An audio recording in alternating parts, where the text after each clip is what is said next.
Favorite thing about this business was always it being unpredictable and the element of surprise. And we lost that with social media, and the need for everybody to have everything spoiled.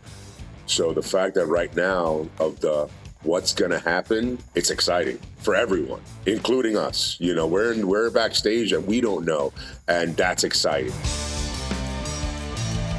So I'm here with WWE Superstar, Tag Team Champion and Senior Money in the Bank, Damian Priest. Thank you very much for joining us on the West Australian newspapers, WWE Path to Perth. My pleasure. What's going on? It's just been announced during the week that you are coming to defend your tag team titles at the Elimination Chamber at Optus Stadium. You must be excited about big stadium event. Oh, whenever we get a chance to do the big stadium events, it's always extra exciting because that means that we just pack in more fans, and let alone somewhere where we don't go normally. Having that many fans in an area that we're not accustomed to visiting, it's always extra special because the fans they know that they're in for something extra special for them as well. So it's exciting all around. So obviously you were in the Elimination Chamber event last year. From a structural perspective, it's so different to look at. What's it like to be inside? Is it a violent sort of atmosphere when you're in there like that? Yeah, it's insane. I always understood as a fan, like it's cool and it looks crazy and brutal, but as a competitor, oof, it's every much that and more. I just remember thinking, why do people want to be in these matches? For me, I'm glad I got to do one, but I'm not jumping first in line to get in another one. So Bronson Reed put you through the plexiglass at one point. We saw Montez Ford hanging from the roof and dropping what must have been 5 meters. Like, you can do some crazy things in there, can't you? Yes. And, man, kudos to Montez for having the guts to do something like that. I remember early in the day I got in, they were testing some of the stuff out, so they put it down, and I got there early, and I just wanted to see if, get some ideas. So I climbed the one side, and I looked down, and I climbed right back down, and I said, no shot, I'm climbing this. I'm not really the best when it comes to heights, so I had a lot of ideas till I got in there, and all the ideas went out the window. That's a crazy sort of place. Now, it is, for those people who are watching this, we are recording it. It's 11 p.m. Perth time on Thursday, February 8th. So we're a few hours before the WrestleMania press conference to announce things. But the storylines are going to really come into Elimination Chamber for WrestleMania. And yours is intriguing at the moment from a Money in the Bank perspective. You've almost cashed in 5 times. It feels like we're all just waiting for you to challenge Seth Rollins, given he's got an actual knee injury, but that doesn't look like that's going to happen. Do you know, what are you expecting for your singles storyline for the next couple of months? Well, I mean, obviously, I'm based on Raw, and being that Seth Rollins is the champion, unfortunately, he's not medically cleared, so I can't cash in right now because officially he can't be in a match. So I kind of have to just wait till he's cleared, or if I find myself on the other show, it'd be different. But that champion is not really around all the time either, so it's one of those things that I'm just, biding my time. I still have to July 1st. I have plenty of time. So I don't want to risk doing something I shouldn't. Like you said, 5 times I've attempted but didn't cash in, and I'd rather that than a failed cash in, right? So I'm just being extra careful right now because this is not going to go to waste. In my head, I have to become world champion, whether it's on Raw or SmackDown. Either way, I have to become a major title holder, and I have to be extra careful about it. So I still have time. And then obviously we got WrestleMania coming up, and that's always a good time, around that, whether it's Romania, the SmackDown before, the Raw after. There's always exciting times, so you never know what can happen. Is it exciting as a performer to know that there's so many angles that you can do with this? Like, it's been fun watching, in you come, out it goes, changes all the time, the way it's been done. Has it been exciting to have that keeping people on the edge of their seats? Oh, yeah. It's every time, there's a champion in the ring and I come out, you could feel like the gasp in the air because everybody's kind of like, is this going to happen right now? It's really cool. And like, I get goosebumps just thinking about it just because it's what we wanted out of this business. We wanted that emotion, for somebody to feel strongly about, your presence. And that's where we're at. So for me, it's exactly what I wanted. It's very exciting. remarkable year for yourself and the Judgment Day in general, the way it's all gone. You look so tight as a group. Like you're really good mates and having fun with each other. I'm a big believer in whether it's sport or entertainment or anything, that who you hang with is what will define your success, and you're in a really good group of people. Like, does that help with the way it's all worked out? Absolutely. It's weird. Like, you could pick, who would you put in a group with you? Of course, everybody wants to pick like the top people, right? Which I would say we're all top people anyway, but this group of misfits that got thrown together and we became so close. Some of us were friends before, but obviously in the Judgment Day, we're around each other all the time, even off camera, even when we're, just traveling and doing the drives, we're in the cars together, and we've become legit like a family, and it's not just for entertainment purposes. So everything you see on screen is natural and organic because that's the way we really are around each other. Maybe we're a little goofier without the cameras, but that'd be the only difference, that we have a little bit more laughing situations. But besides that, I mean, I love the fact that I get to work with and travel with like my buddies and my family. It's definitely changed how we feel about work. When we show up, we're just so happy because we get to do this together all the time, and I think it shows, and you can see that through the lens. So have you gone out of your own way to make sure you're spending time with each other to build that rapport to help on camera, or has it just been that you have to be together because you're spending so much time on camera together? Yeah, I don't think we went out of our way. It's just the way it happened. We started traveling together. Then it's like, all right, you guys want to get something to eat? Okay, we're going to the gym together. Hey, there's a tattoo shop. You want to get a tattoo together? Hey, there's a mall. You want to go shopping? Whatever it is, like it's happened organically how close we've gotten, which I think makes it even better that we didn't force it. It was, okay, we're in a group together. We're going to fight alongside each other. Okay.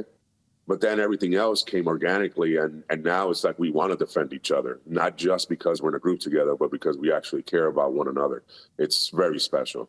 Obviously, Rhea Ripley is so important to Australia and to the Elimination Chamber itself. She'll be up against Nia Jax. And you've performed in your home country and experienced the craziness of going back to Puerto Rico.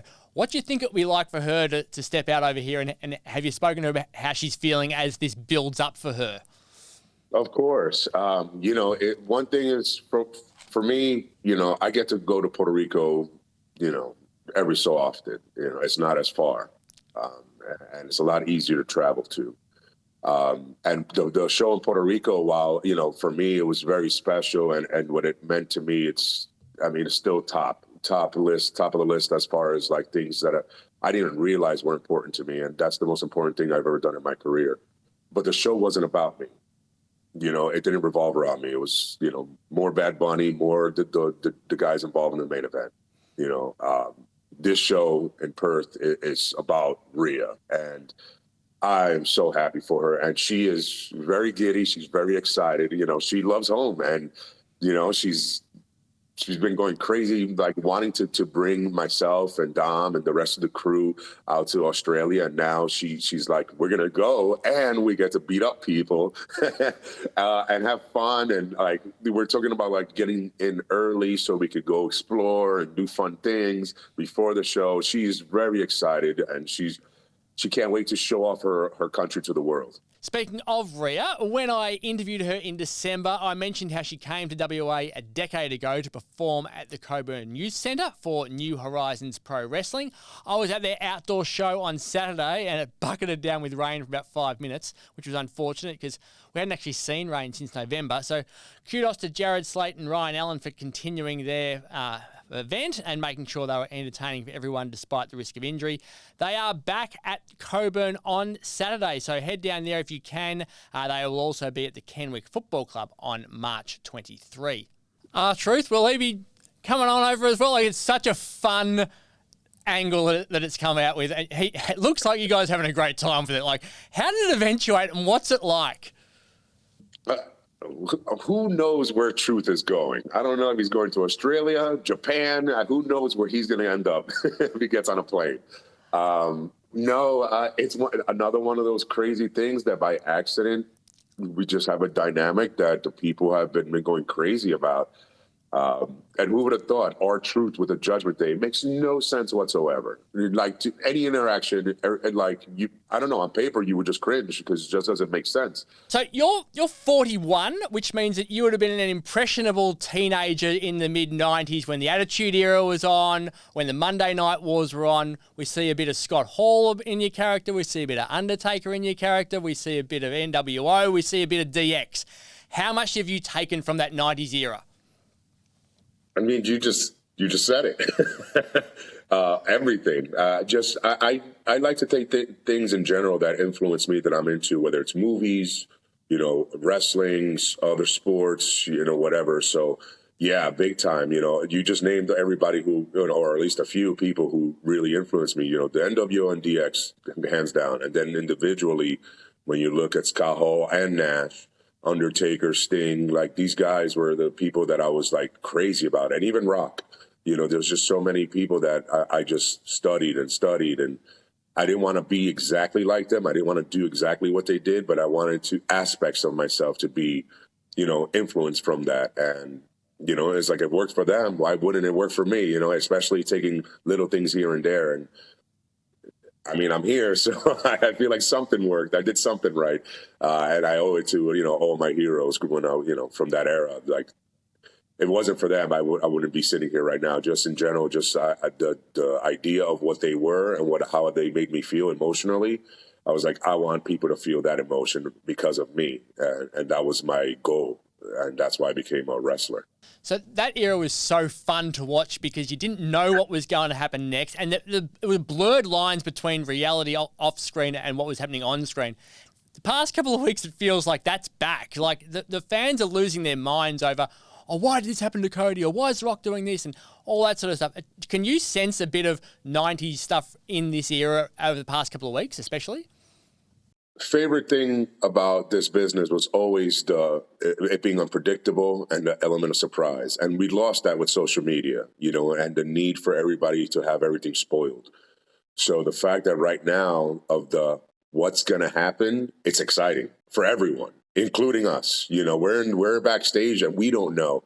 And that's exciting. You can see everybody's passion. Not that it was not there, but it's like an extra flame just got lit. Everybody's kind of like, okay, here we go, WrestleMania season. And I don't know, it's just an excitement in the air, I think, in the crowd and in the backstage because of that vibe, which is like you said, the Attitude Era where it was, who knew what was going to happen on a day-to-day? And I think that's what it feels like right now. Like as something as simple as the press conference today, I'm going to be tuning in because I want to know what's up. You've got a really unique background in martial arts. Can you tell us how that's impacted your wrestling career and what you've been able to take from it and use throughout the WWE?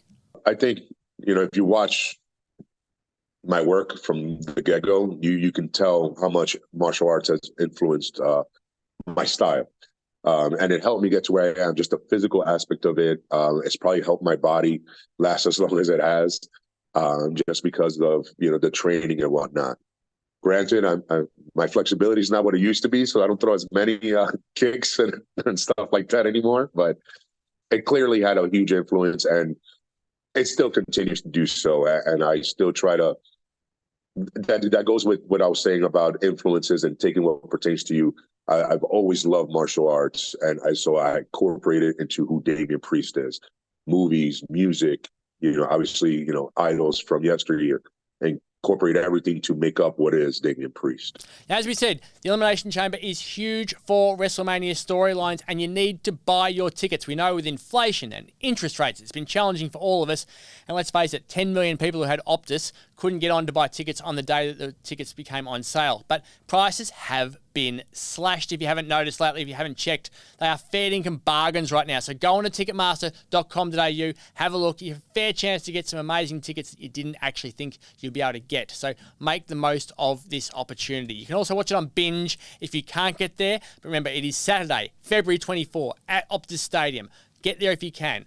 Buy your tickets through Ticketmaster or watch it on Binge. Read your news about this in the West Australian newspaper and at thewest.com.au. Damian Priest, thank you so much for your time. We can't wait to have you in Perth where we can all rise for the Judgment Day. Can't wait to be there. Appreciate it.